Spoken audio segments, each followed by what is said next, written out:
Hello everyone! Bem-vindos mais uma vez ao Sapcast. Eu sou o professor Alessandro e hoje teremos um episódio especial de Halloween.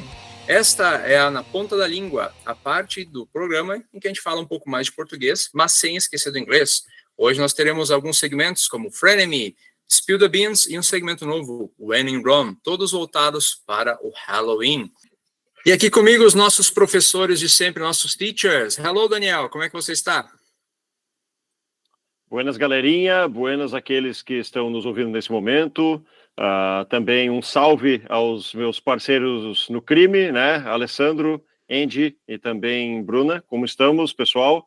Empolgadaço aí para esse episódio, onde nós estaremos falando sobre esse tópico super interesting, né? A respeito do Halloween, como referido pelo professor Alessandro. Não só agora aqui, nessa nossa parte mais em português, mas também no catch-up depois, a gente vai ter esse foco nesse tópico e vai ser bem legal discorrer a respeito. Ok. E também temos aqui ela, Teacher Andy. Como você está? E aí, tudo certo? E aí, como é que vocês estão? Vivendo ou sobrevivendo? Como é que estamos? É super vivendo, uma coisa super para cima. Ok. E também temos a nossa editora, produtora e diretora, Bruna. Hello! E eu quero começar, então, o episódio com agradecimentos. Eu quero agradecer a dois alunos meus que ouviram o programa e gostaram bastante. Então, um salve para a Joyce e um salve também para o Pablo, que disse que gosta muito da parte do catch-up, onde ele pode praticar o listening dele e nos escutando falar sobre coisas que ele gosta bastante. E vocês têm algum agradecimento também, pessoal? Sim, eu tenho um agradecimento a fazer. Eu quero fazer um agradecimento à Vanessa Branchini, amiga nossa da cidade de Taquara, aqui no Rio Grande do Sul. E esse agradecimento, estou estendendo esse agradecimento a ela, porque ela fez um comentário muito interessante em relação à velocidade de fala que nós pregamos, especialmente no catch-up, que é a parte em inglês do nosso podcast. Ela comentou comigo que ela na verdade perguntou para mim se a gente estava aumentando a velocidade de execução na pós-produção, a velocidade do podcast, porque ela estava achando bastante rápido, né? A gente estava falando. A gente até fala rápido, mas não tanto assim, né? Não chega a ser tão Exatamente. Rápido. E ela comentou comigo que ela disse que a gente estava falando tão rápido que certas frases ela não conseguia entender. E aí eu me dei conta de uma coisa. Eu perguntei para ela, Vanessa, em que velocidade está o teu tocador de podcast? Em que velocidade está a plataforma que tu utiliza para ouvir o podcast? Eu tirei um screenshot de um dos aplicativos, de uma das plataformas onde se é possível ouvir podcast, mostrando para ela, indicando uma partezinha onde a gente pode mexer na velocidade, né, na velocidade de execução daquilo que a gente está ouvindo. Existem velocidades, possibilidades variadas, como, por exemplo, 0.5, 1.0, que seria a velocidade normal, e 1,5, 1.5, que seria um pouco mais rápido. Ela verificou o podcast dela, ela verificou a plataforma, e realmente ela estava ouvindo em 1.5, né? Ela estava ouvindo o nosso podcast em inglês de forma acelerada. Então, fica a dica aí para o pessoal, se daqui a pouco alguém estiver ouvindo o podcast e estiver achando muito rápido, desconfie, porque a gente fala mais ou menos rápido, mas não tão rápido assim. Verifiquem as velocidades de execução do podcast de vocês. Além disso, né, também é uma dica boa para, por exemplo, para quem está no intermediário, assim, está tentando nos acompanhar no catch-up, mas it's not catching us up, tu também pode, óbvio, tirar um pouquinho a velocidade. Tu pode botar em 0.5, talvez fique muito lento, mas dá para botar 0.8, 0.7, que não vai ficar uma voz muito assim, vai ficar uma voz normal, só um pouco mais grave, mas não muito, e tu talvez consiga acompanhar um pouco melhor. Dá para reduzir a velocidade, né? Óbvio, se botar 0.5, a gente vai parecer aquela coisa de filme, né? Um Darth Vader falando. Mas se tu botar um 0.8, 0.9, fica bem tranquilo. E também para os apressadinhos, se quiser botar 1.10, eu sou um que quando escuto podcast, boto 1.10, 1.15, para dar uma acelerada assim, às vezes, porque o pessoal às vezes dá uma ledeada, assim. Então, tá feito os nossos agradecimentos. Vamos, então, para o nosso novo segmento. Nosso novo segmento, pessoal, chama-se When in Rome. O que vem a ser isso? Há uma expressão em inglês e também em português, né? Quando em Roma, haja como romano. When in Rome, do as Romans do. Que significa, então, quando você estiver em Roma, óbvio, finja ser eles, ou na expressão mesmo, significa quando tiver uma cultura, se adeque a ela, tá? Então, o que vai se tratar esse segmento? Quando a gente aprende uma língua, a gente não está aprendendo só um idioma, só um modo de se comunicar. A gente está aprendendo uma forma diferente de ver o mundo, está tendo uma outra visão de mundo. Uma língua não pode ser desatrelada da cultura de que ela faz parte. Então, se você está aprendendo inglês agora, vai ter muita coisa, vão ter muitas coisas que tu vai ter que dar uma olhada, mesmo que tu não goste, talvez, mas tem que aprender a respeitar, porque é uma cultura, né? Então, isso para outras também. O pessoal do espanhol, quando vai aprender espanhol, tu vai ter uma cultura diferente que tu vai ter que aprender. E se adaptar a ela. Óbvio, não precisa segui-la, mas adaptar-se a ela e respeitá-la. Respeito é o fundamental. E, de vez em quando, a gente vai trazer isso um pouco, né? O When in Rome vai ser a parte que a gente vai falar sobre traços culturais da cultura da língua inglesa, não cultura inglesa só, britânica, mas a cultura americana, de todos os países que falam inglês, que esteja ligado com a língua inglesa. E algumas vezes em espanhol também, como é o caso de hoje. E aproveitando, então, o ensejo, professor Alessandro, eu quero comentar uma coisinha, eu quero falar um pouquinho a respeito de uma questão de pronúncia que me ocorreu quando nós estávamos discutindo a respeito da inclusão dessa sessão, né? When in Rome, como o professor Alessandro bem referiu, Rome é o nome em inglês, a palavra em inglês que nós utilizamos para designar a capital da Itália, né? Então, Rome, Roma, ok?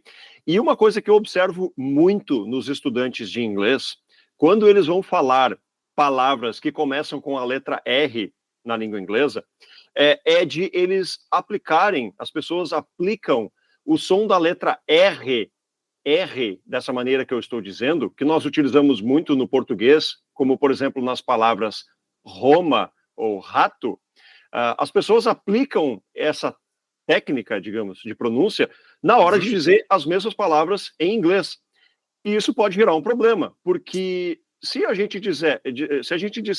nós dissermos o nome da capital italiana, Roma, com esse R que a gente fala no português, a gente não vai estar dizendo o nome da capital da Itália, a gente vai estar falando home, e é outra palavra, né? A mesma coisa, por exemplo, com a palavra rato. Se eu disser rato com esse som, eu estarei dizendo hat. Então, home seria casa e não Roma. When in home, when in casa. Né? Exatamente. Let me put my rat. No, let me put my hat. My hat. Né? Então, hat, chapéu. Rat, rato. Rome, Roma, a capital da Itália. Home, casa. Então, tomem cuidado, pessoal. Quando vocês verem uma palavra na língua inglesa que começa com a letra R, pensem um pouquinho antes de dizer a palavra, tentem lembrar que na língua inglesa muitos sons da letra R, a letra R em começo de palavra não vai ter esse som de, ok? Ele vai ter um R retroflexo, né? Um R. Perfeito. Eu costumo brincar com o pessoal que é o R de mineiro, né? Vamos falar que nem o mineiro. Porco morto atrás da porta. Isso aí. Então, é importante mesmo, porque, e geralmente no começo de palavras, no meio, geralmente o pessoal não tem esse problema, mas quando vê uma palavra, especialmente uma que tem um significado em português, né, como é o caso de Rome e Roma, que tem um parecido, a gente acaba cometendo esse probleminha. E, então, no segmento de hoje, When in Rome, a gente vai falar um pouquinho de Halloween. Estamos gravando esse episódio agora em outubro, e outubro, óbvio, é época de Halloween. E, uma vez mais, Halloween, vai ter um sonzinho de ha aqui também. E essa é uma festa importantíssima, não diria uma festa, mas um festival, uma data muito importante na cultura inglesa, né? Todo mundo assistiu já algum seriado, algum filme que tem uma parte do Halloween, filme de terror de Halloween, etc., e geralmente a gente atrela a palavra Halloween ao pessoal vestido com fantasias de monstrinhos na rua, pedindo doces nas ruas, né? Doces ou travessuras e tal, ou doces gostosuras, como o pessoal traduz. Mas é muito mais que isso. E, infelizmente, no Brasil, a gente tem um pouco de preconceito quanto a isso. Eu escuto muito pessoal falando assim, mas isso é uma festa estrangeira, uma celebração estrangeira, não tem a ver com o Brasil. Mas se a gente pensar, nós temos muitas festas estrangeiras que a gente comemora aqui, né? Então, aqui mesmo na região onde nós estamos, nós temos a Oktoberfest. O nome já diz, não é uma festa brasileira, né? Então, óbvio, são situações diferentes, são situações diferentes, mas é uma festa que existe lá fora, e nas escolas de idioma do Brasil, é óbvio que o pessoal vai celebrar ela, né? Porque faz parte da cultura da língua inglesa. Não é uma coisa que o pessoal está cultivando para deteriorar. Algumas pessoas pensam na questão da cultura para menosprezar a cultura brasileira. Não é isso, né? Não é por aí, né? Eu costumo dizer, gente, que assim, a gente não precisa ser 8 ou 80, né? A gente não precisa, não é porque que nós somos brasileiros, que somos gaúchos, que somos igrejienses, que a gente tem que odiar as coisas, né, advindas de fora, e ao contrário também, né? Não é porque nós vivemos aqui que a gente tem que odiar as coisas. Então, nem também só idolatrar e ter a síndrome de cachorro, né? Como alguns brasileiros têm. A gente pode ser, né, gaúcho, igrejiense, enfim, e olhar a cultura de fora, saber, conhecer, né? Conhecimento nunca vai ser demais. Nada, tu não vai ser menos gaúcho se tu conhecer uma outra cultura. Exatamente. E também eu gosto muito da questão de ver de onde surgiu as coisas.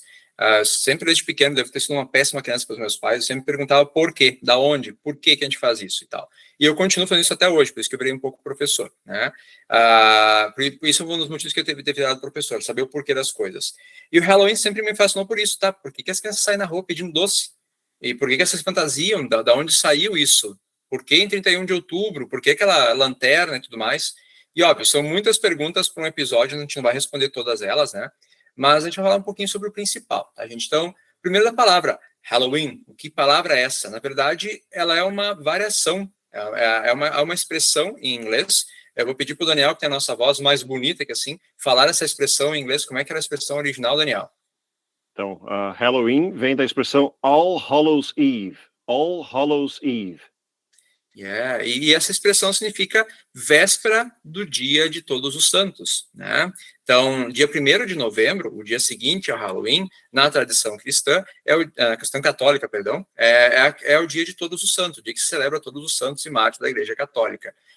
E como o catolicismo era a religião predominante na Europa por um bom tempo, e creio que ainda é na Europa, o que aconteceu foi que essa cultura se espalhou. Então, as pessoas faziam um festival da véspera de Todos os Santos, né? E lembrando também que dia 2 de novembro é dia de finados, então era uma sequência de datas festivas, não digo festivas, não é um bom termo, né, não, tem alguns lugares até mas enfim, datas de celebração. Então se celebrava o dia aberto de Todos os Santos, o dia de Todos os Santos e o dia dos mortos, né? E aos poucos a palavra as três palavrinhas se juntaram e formaram Halloween, né? Então, ela é uma festa cristã, de origem cristã, né? Depois, óbvio, ela caiu na questão comercial, ela tornou-se uma questão comercial, ali para os anos 40, 50, ela se transformou no que é hoje uma festa muito mais comercial do que religiosa. Mais ou menos como aconteceu com o Natal, também a gente vai pensar, né? O Natal hoje é muito mais comercial, felizmente ou infelizmente, depende da pessoa, do que uma coisa religiosa. Há também um pessoal que diz que ela é um culto pagão e tal. Há um pouco de verdade nisso, porque coincidentemente, não seria coincidente na verdade, né? O final de outubro coincide com o final do verão no hemisfério norte, né? Então, agora a gente teve a transição para o outono, lá aqui para a primavera, para eles o outono, então a época começa a ficar frio, é a época do final das colheitas para eles, né? Tá chegando o inverno. Então havia mesmo um festival, né? Eu não sei pronunciar, não sei falar celta, mas os celtas tinham o Samhain no final de outubro, mas não necessariamente no dia 31 de outubro, porque eles não tinham um calendário como nós temos, gregoriano. Então há um pouco de verdade nisso, óbvio que sim, mas todas as culturas do mundo inteiro sempre tiveram um festival do final da colheita, inclusive aqui no Brasil, os índios, na América Latina como um todo, pré-colombiana, tinha muitos cultos nessa época do ano, né? No nosso caso, antes, no começo do ano, ali por abril. Então, tem um pouquinho a ver. A questão dos doces, eu estava pesquisando um pouquinho sobre os doces e as fantasias, que por sinal vai ser o nosso frenemy de hoje. Existia uma tradição muito comum chamada Bolo das Almas, que durante esses 3 dias de celebração, as crianças iam de casa em casa e recebiam um bolinho, assim, em homenagem aos antepassados, né? Então havia essa questão do Bolo das Almas. Óbvio que com o tempo esse bolinho foi se transformando para as balas e chicletes, que são muito mais fáceis, né? Antes as pessoas faziam um bolinho de aveia e davam para as crianças e tal, compartilhavam isso. O que também é uma questão universal. Praticamente todas as religiões do mundo fazem oferenda para os mortos, né? E se a gente pensar, ainda hoje nós fazemos isso. Quando a gente leva umas flores no cemitério, a flor é uma coisa simbólica, mas é uma oferenda aos antepassados. Então tinha essa questão do alimento como uma oferenda. E por fim, a questão das máscaras e das fantasias, nós sempre também tivemos muito isso na cultura ocidental e também na oriental, de utilizar fantasias, utilizar máscaras para afastar os maus espíritos e tal. E na França, por exemplo, existia muito a questão das danças macabras, que se faziam nessa época do ano também.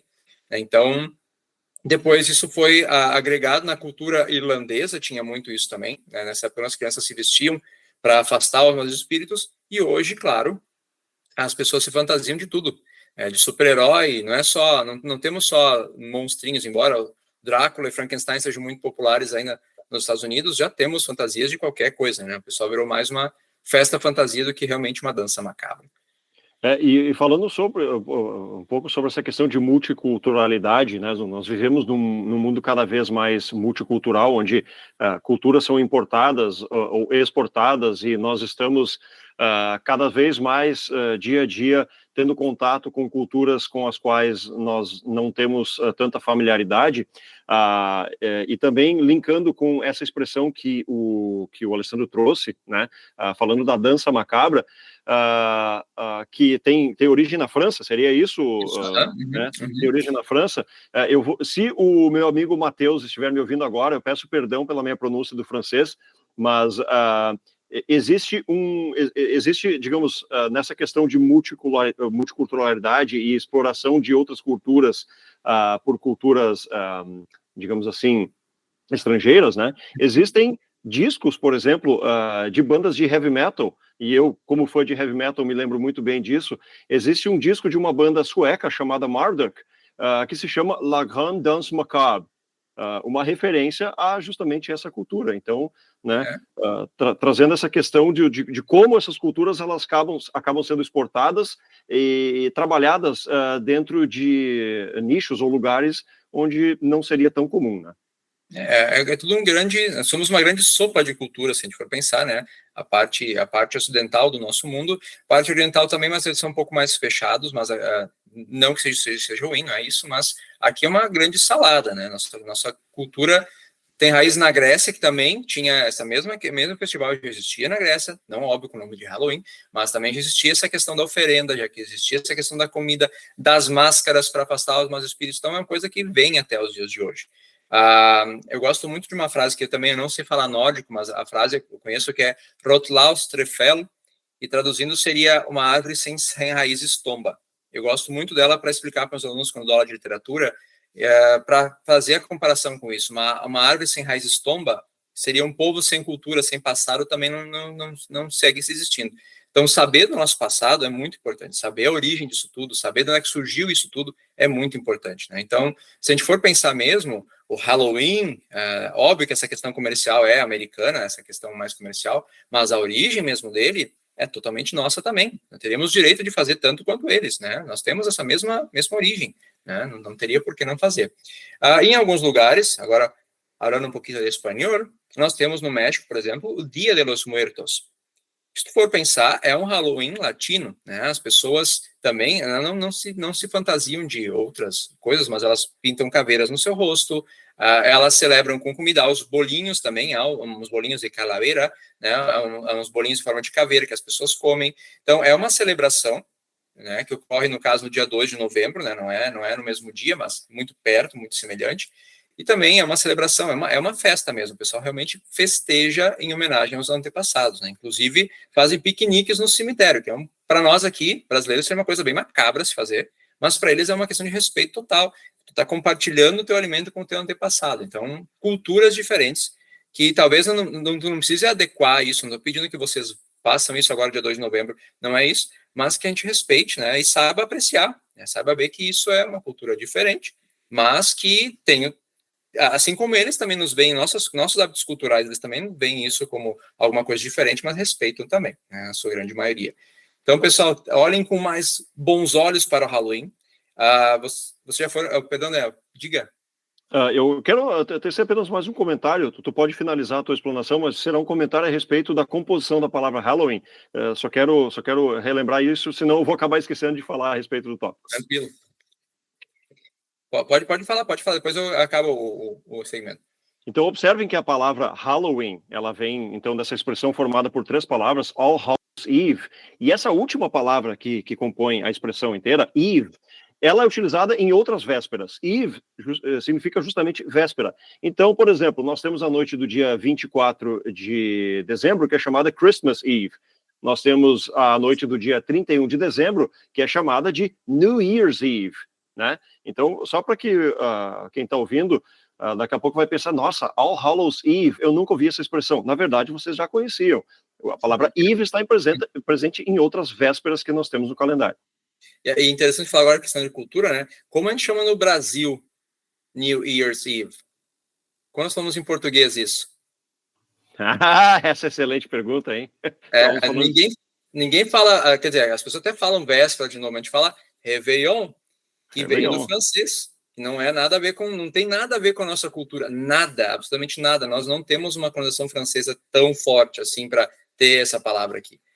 Então, nós somos um dos poucos países que exportou essa coisa do francês, porque é chique, talvez, e usamos, então, chamamos o Réveillon. Falamos no francês muito bonito, né? O amigo que tu comentou agora deve ficar muito parceiro que a gente fala Réveillon. Ou Réveillon, escreve Réveillon ainda. Né? Então, é isso, gente. Nós somos uma miríade de culturas, e que bom que a gente é assim, que bom que a gente pode ter tantas coisas na nossa sopa cultural. Mas, bom, acho que vamos acabar essa parte aqui, ficou um pouquinho longa e ficou tão filosófica, histórica, olha só. Sapcast também é cultura, tá vendo? Então tá, pessoal, agora vamos voltar para os idiomas, então, para que você que está aqui nos idiomas não fique chateado conosco. É hora de derramar o nosso feijão, é hora de spill the beans. Bora para o nosso spill the beans, hoje especial de Halloween. Nós separamos aqui 4 expressões que têm algumas palavrinhas macabras, digamos, mas que na verdade não significam nada tão macabro assim. Quando a gente escuta ela, talvez fique um pouquinho meio estranho. Vou começar com a primeira, skeleton in the closet. Vocês têm algum skeleton no armário de vocês? Quem não tem, que atire a primeira pedra. Exatamente. A gente vai ter um exemplo ali que acho que mais ou menos dá uma dimensão do que essa expressão significa para cada pessoa que existe, né? Eu acho que todo mundo tem, né? Pode falar o exemplo, Daniel. A gente aproveita para ver se o pessoal saca o que é isso. Então, o nosso exemplo aqui será Almost everybody has a skeleton in the closet. Então, quando a gente fala isso, gente, fiquem calmos, nós não somos serial killers, ninguém tem um esqueleto no armário aqui, tá? Mas a expressão skeleton in the closet significa um segredo, alguma coisa que tu não quer que as pessoas descubram, assim, alguma coisa embaraçosa, geralmente, alguma coisa que tu fez, então, alguma coisa que não deve chegar a público, né? Então, todo mundo tem, talvez isso, talvez não, mas um skeleton in the closet não significa uma coisa necessariamente ruim. Pode ser que seja, depende qual... A origem dela é justamente isso, né? A questão de, talvez, guardar um corpo no armário até ele virar só um esqueleto. Mas não precisa ser necessariamente coisa ruim, pode ser um segredo mais simplesinho, ok? Vou pedir para a Andy ler o próximo idioma para nós. Qual será? Scare the pants of someone.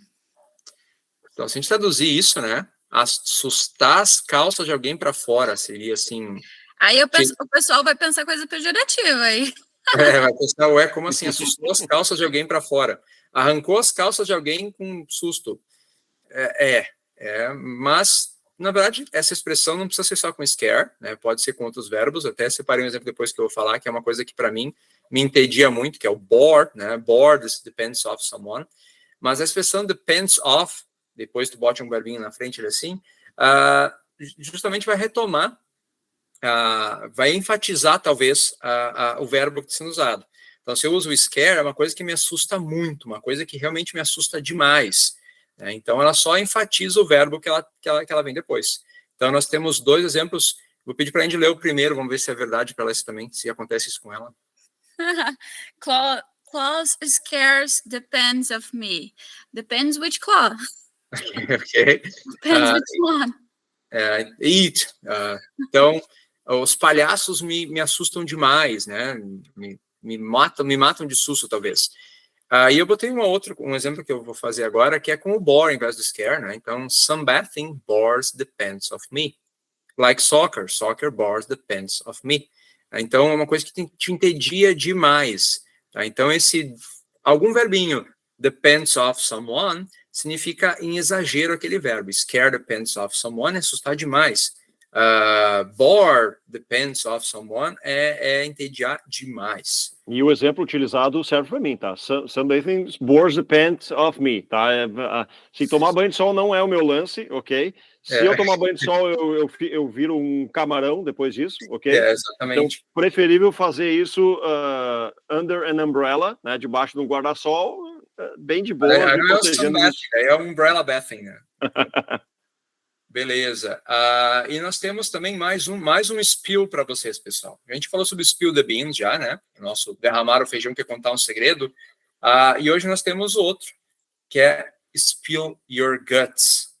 Daniel, tu pode falar para nós o exemplo que nós temos hoje aí sobre spill the guts? Bora lá. Então, é um exemplo um pouquinho longo, tá? Mas aí a gente faz uma tradução depois para ficar bem compreensível. Então, o exemplo que nós temos é esse aqui, ó.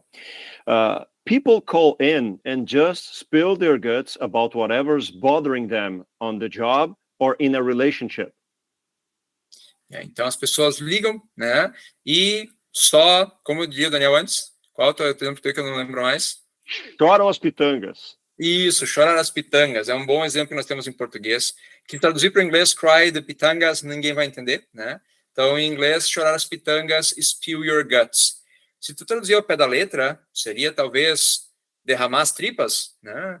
Então, uma visão assim que não queremos ter, né? Basicamente, a gente não quer ter uma imagem dessa na nossa mente, ok? Agora tu já fez o pessoal ter, né? Não tinha pensado nisso, mas agora tu não pensou. Bom, a gente tá em Halloween, então talvez, né, para criar um climinha. Então, spill your guts, chorar as pitangas. O nosso é um pouco mais bonitinho, chorar as pitangas, que também não tenho ideia de onde é que surgiu isso. Quem é que vai chorar sobre as pitangas, né? Tudo bem. Então, reclamar, né? Reclamar alguma coisa, reclamar sobre alguma coisa que tu esteja passando. Tu chora as pitangas em português e you spill your guts, um pouquinho mais macabro em inglês. E por fim, uma que para mim acontece muito, eu até vou mudar um pouco, eu tinha botado um exemplo aqui, mas eu vou mudar um pouco o meu exemplo, em vez, eu vou botar aqui assim, uma palavra melhor. Então, dead on one's feet. Estar, né? Be dead on one's feet. Okay? E para mim, troca o advérbio de frequência também, tá? Coloca always, not usually. Ok. Eu botei aqui assim, então, I'm usually dead on my feet at the end of the week. Dead on my feet, traduzindo, seria morto aos meus pés. Eu estou morto aos meus pés no fim da semana. Eu acho que traduzindo, tu já consegue entender um pouquinho o que significa, né? É estar muito cansado. Dead on one's feet, ficar aos pés de alguém, nesse sentido aqui. On my feet, se eu for falar sobre mim mesmo. I am dead on my feet. Eu estou podre de cansado, eu estou morto de cansado, como é em português. Ou ainda uma expressão mais regional, é que assim, estar na capa da gaita, que eu acho fantástico. E assim como o Chora Pitanga, eu não tenho ideia de onde é que surgiu a capa da gaita. Pois então, eu tenho uma teoria sobre a origem da expressão capa da gaita, tá? Antes, cerca de um minuto, fiz a galera imaginar coisas. Então, vamos imaginar coisas aqui. Vamos criar um quadro na cabeça de vocês. Capa da gaita, tá? Gaita, instrumento musical, ok? A gaita é um instrumento musical muito típico aqui da nossa região, mas também em outros estados, devido aos diversos estilos musicais que utilizam esse instrumento aqui no Brasil, né? E o gaiteiro, né? O gaiteiro, que é o cara que toca esse instrumento, que é a pessoa que toca a gaita, ele é um cara que toca bastante, ele está sempre na noite. Afinal, ele toca baile, né? Então, ele toca de segunda a segunda, por assim dizer, né? Pelo fato de ele utilizar muito a gaita para tocar, ele tem que guardar, preservar a gaita dele em uma capa. E é essa capa da gaita que acaba absorvendo todo o dano do transporte, né, do dia a dia. Essa capa acaba ficando bastante surrada. Então é assim que nós nos sentimos ao final de uma semana. Concordo com o Alessandro, ao final de uma semana eu estou usualmente a capa da gaita. Eu estou bastante surrado, eu estou bastante cansado. I'm dead on my feet.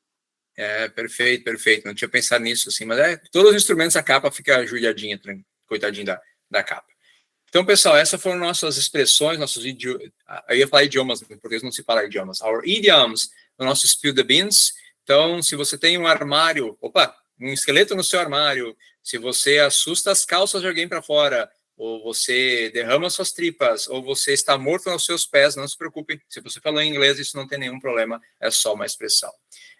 E para nós terminarmos o nosso na ponta da língua, nessa primeira parte da ponta da língua, vamos ao nosso frenemy. Hoje, frenemies, temos 2 relacionados também ao Halloween. E hoje o nosso frenemy é um oferecimento de Andy. Então, Andy, deixo contigo agora nossos frenemies do dia. Então, eu vou falar sobre uma palavra que a gente vê bastante quando estamos adentrando aí a semana do Halloween, que é a palavra costume. Quando a gente escuta essa palavra sozinha, assim, isolada, costume, muitos alunos, a primeira coisa que vem na tua cabeça é costume, né? Aí a gente tem essa ideia de costume, mas não, né? Não é, não tem nada a ver, na verdade, né? Um costume seria um traje, uma fantasia, né? Que a gente usa agora, né? Principalmente chegando perto aí ao Halloween, uma costume party, uma Halloween costume, enfim. E aí eu trouxe uma frase de exemplo, tá? Que diz assim: a group of children dressed in Halloween costume came by last night to ask for candy. Então, falando justamente isso, né? Que as crianças estavam usando, né, fantasias de Halloween e não costumes de Halloween. E também é uma palavrinha desgraçada porque ela parece muito com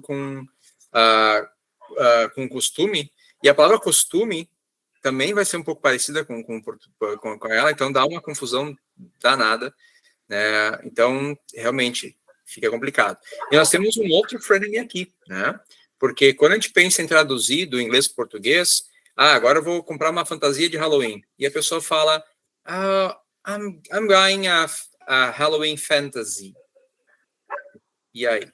O que rolou? Então, temos mais um frenemy aqui, gente. Fantasy é fantasia, mas não a que tu veste. A fantasia... Mas não a roupa, né? Isso, não a roupa isso. Que tu coloca. Então, a fantasy em inglês pode ser um Senhor dos Anéis, é um livro de fantasia, ok? A fantasy book. Ou se tu está imaginando alguma coisa, tem as tuas fantasias, ok? Mas nada a ver com a roupa que a gente veste, né? A roupa. Então, como a Andy conversou um pouquinho com nós aí. E eu estava pensando em espanhol também, porque em espanhol não se fala, existe a palavra fantasia, mas também é só na fantasia de tua cabeça, é só na fantasia. Mas no Halloween tu não veste fantasias, tu veste um disfrace. Então, não é nada a ver com fantasia, tu não usas uma fantasia em espanhol. Tu tienes uma fantasia, tu imaginas, pero não vistes uma, não vestes uma. Então, outro, só em português mesmo que fantasia, tu veste. Em outras línguas, tu geralmente vai ter uma outra coisa que tu vai vestir. A fantasia é uma coisa mais alheia. E eu quero chamar a atenção também, quero relembrar a maneira absolutamente perfeita que a Andy pronunciou a palavra costume, né? Costume. A gente olha para a palavra e a gente pensa, costume, não. A letra S da palavra, ela vai ter que ter um certo chiado, né? Costume. E a letra T junto com a vogal U, a gente vai falar mais ou menos to. Então, costume, ela tem uma pronúncia bastante exótica até, né? Ela bastante diferente daquilo que a gente lê. E eu acho que ela deve ter, não sei, posso estar enganado, mas ela parece ter vindo do francês para mim. Eu acho que tem alguma coisa a ver com, porque não é uma palavra, digamos assim, de raiz saxônica ou de raiz germânica. Ela parece um pouco mais a ver com as nossas. Vou checar depois, mas eu acho que não. Depois a gente bota no nosso Instagram, de onde é que veio essa palavrinha aí. Então temos 2 frenemies para vocês verem, costume e fantasy, para vocês pensarem um pouquinho no Halloween.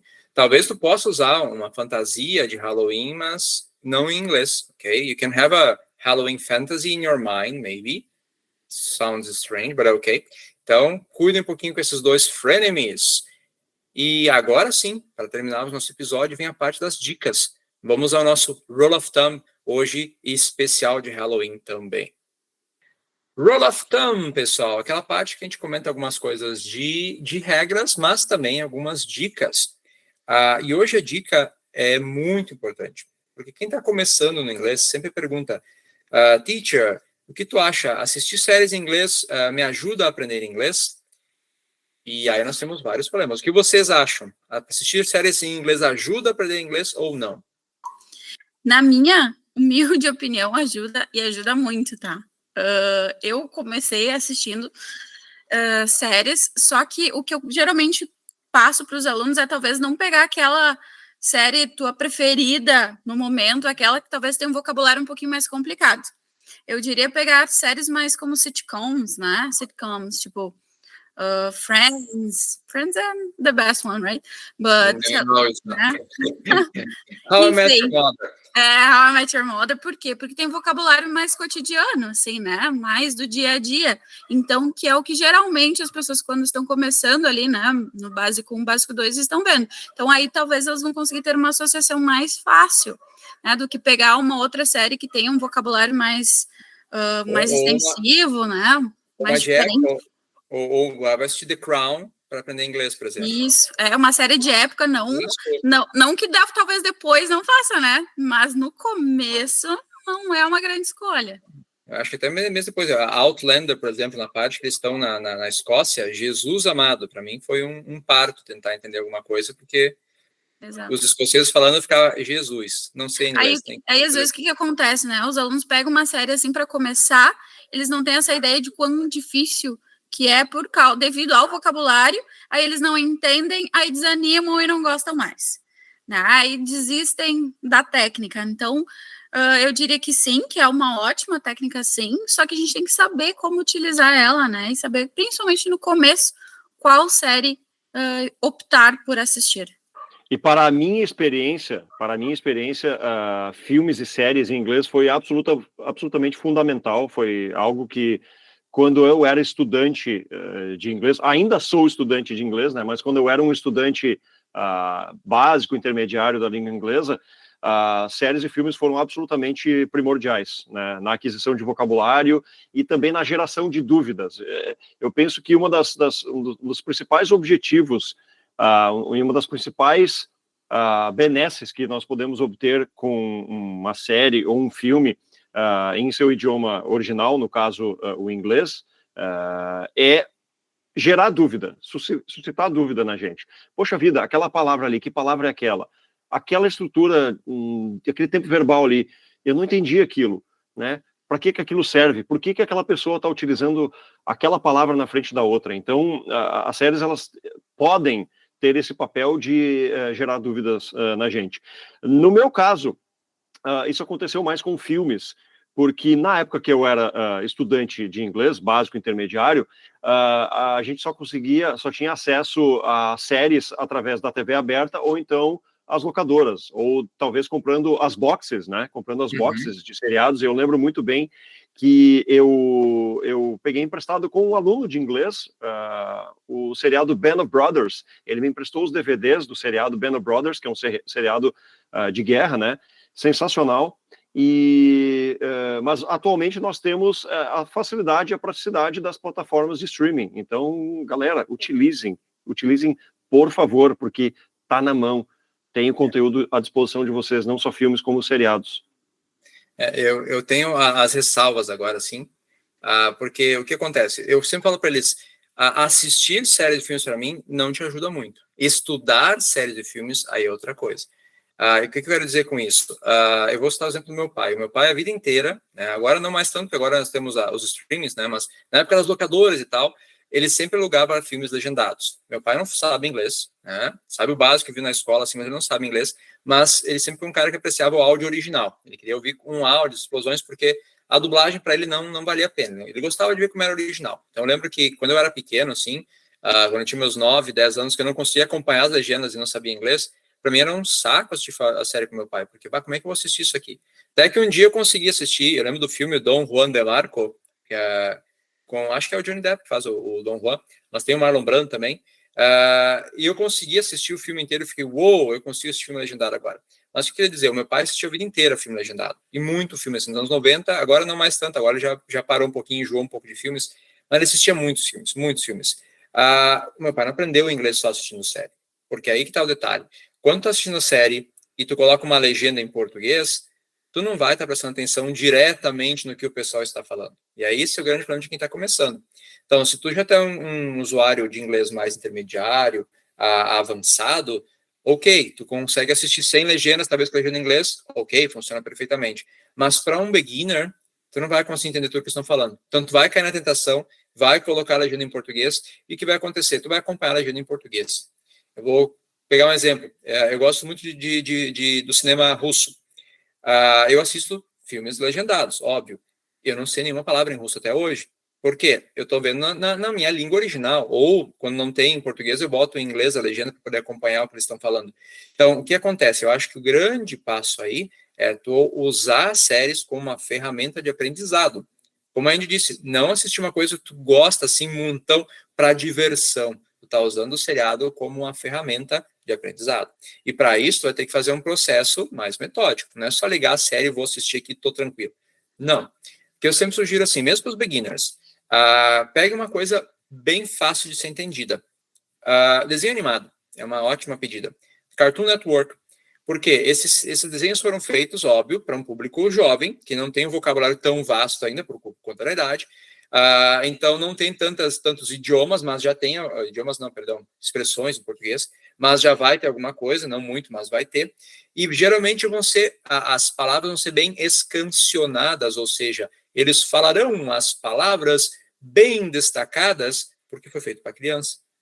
Então, minha recomendação, primeiro, pega uma coisa mais fácil de ser entendida, não vai de cara com Big Bang Theory, que tu não vai entender nada, porque eles falam super rápido, cheio de gíria, e coisas técnicas de física, química, que a gente não entende nem normal, que dirá em outra língua, e assiste primeiro na tua língua nativa. Então, se tu é falando de português como nós, assiste isso em português, para tu entender a história toda. Entendeu a história toda, entendeu bem? Ok, agora tu volta.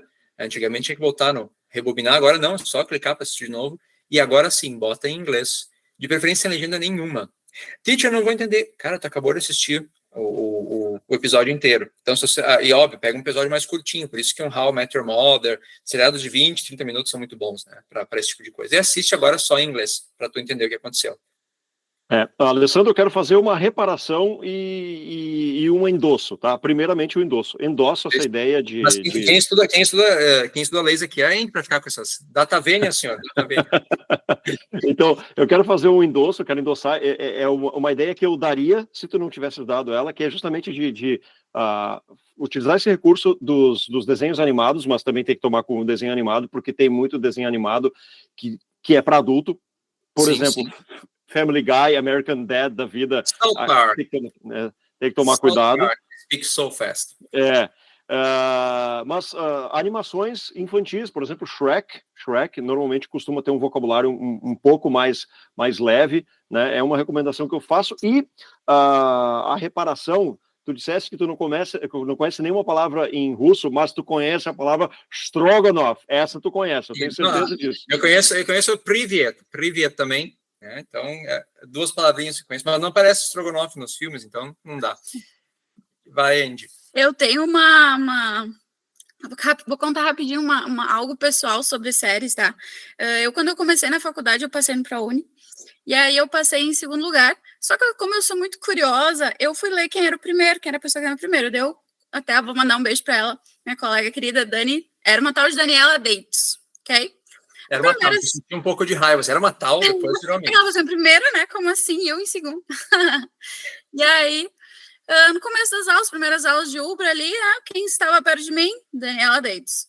E o inglês da Dani é fantástico, assim. Nas primeiro semestre, primeira cadeira, a Dani já mandava muito bem.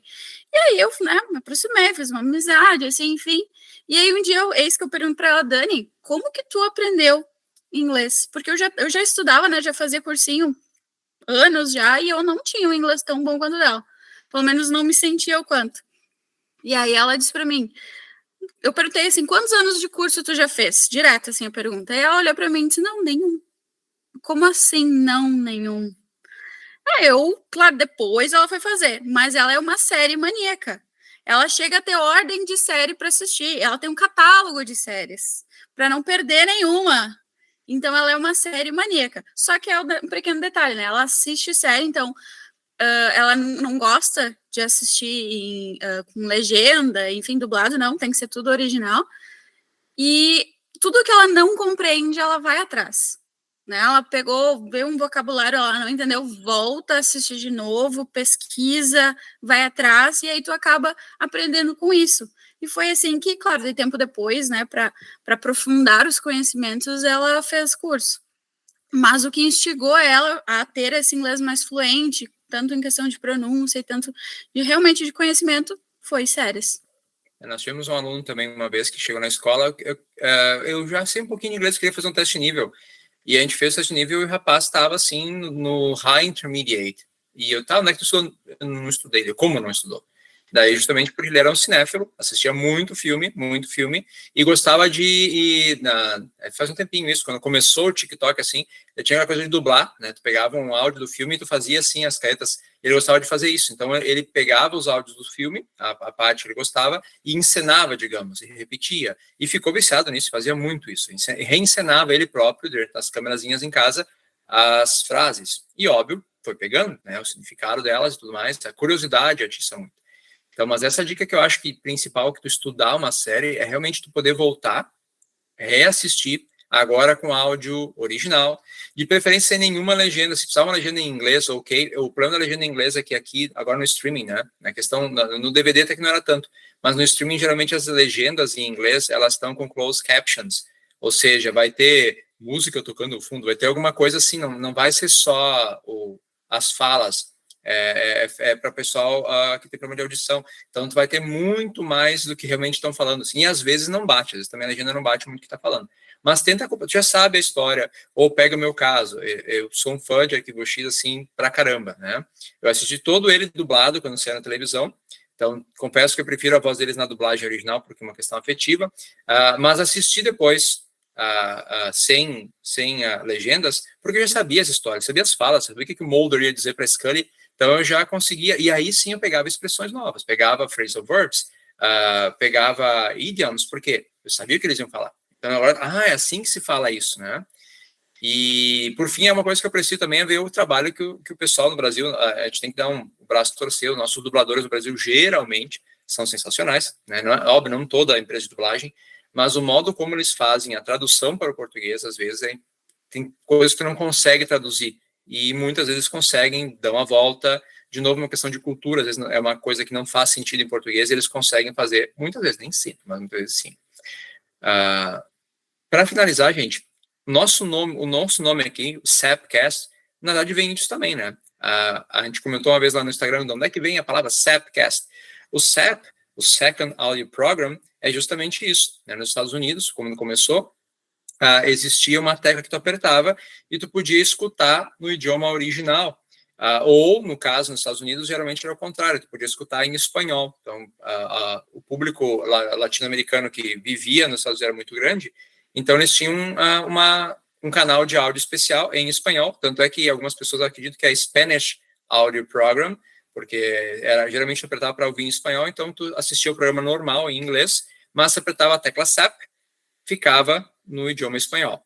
No Brasil, é o contrário. Tu assistia dublado, tu apertava a tecla SAP, né? Aparecia o áudio original em inglês, né? A versão original em inglês. Aí podia clicar para ter as closed captions, né? Porque se assistia televisão, gente, né? Hoje em dia... A primeira experiência que eu tive na vida foi nos idos dos anos 90, assistindo filmes na TV aberta brasileira, apertando o botão da tecla SAP, né, para ouvir o áudio original em inglês, sem ajuda de legendas. Então era uma experiência, né, Era muito moderno, Tinha uma televisão com tecla SAP, as minhas televisões não tinham isso, a minha televisão era só áudio original, assim. Eu lembro que a primeira TV que eu comprei com o meu dinheiro tinha tecla SAP, então também, quando eu assistia um vídeo, eu clicava assim, para poder ouvir. E às vezes, como eu estava bem iniciante no inglês, não sabia o que estava falando, tentava apertar o closed caption para ver se tinha alguma... Da legenda vinha atrasada, era um horror. Hoje, vejam as facilidades que a vida moderna nos traz. Hoje, tu pode assistir em casa, pode pausar, pode voltar para escutar. Aqui que ele falou, pode voltar. Gente, aproveitem isso, tá? Aproveitem isso. E vamos fazer um gancho, estamos encerrando na ponta da língua, O nosso próximo episódio, a parte 2, na verdade, do episódio 3, nosso catch-up em inglês, vai ser justamente sobre isso, sobre séries e filmes. Nós vamos falar um pouquinho sobre as séries favoritas do pessoal aqui. E, claro, séries voltadas um pouco ao terror, ao mistério, ao suspense, já que estamos em clima de Halloween. Então não perca, daqui a 2 semaninhas tem a segunda parte desse episódio, o catch-up, com o nosso host, Daniel, e vamos falar um pouquinho, então, sobre nossos seriados favoritos. Vamos ao encerramento, então. Meu povo, muito obrigado pela sua audiência, muito obrigado pela sua paciência, espero que vocês tenham gostado. Então, Daniel, saudações finais. Valeu, galera, valeu, muito obrigado por sua audiência, obrigado também aos parceiros no crime aqui, como eu havia referido lá no começo, e nos vemos daqui 2 semanas com o catch-up na nossa parte em inglês, que eu recomendo para quem gosta de séries e filmes especialmente. E, Andy, palavras finais. Bye, guys. See you next time. Nos vemos no próximo, no Catch Up. Ok. E antes de ir embora, lembre, você pode entrar em contato conosco através do nosso Instagram, @sapcast. Também pode mandar um e-mail para o teclasapcast@gmail.com ou pode mandar um WhatsApp para nós no 51991259079. Então, um abraço para todos e até o próximo episódio. Valeu!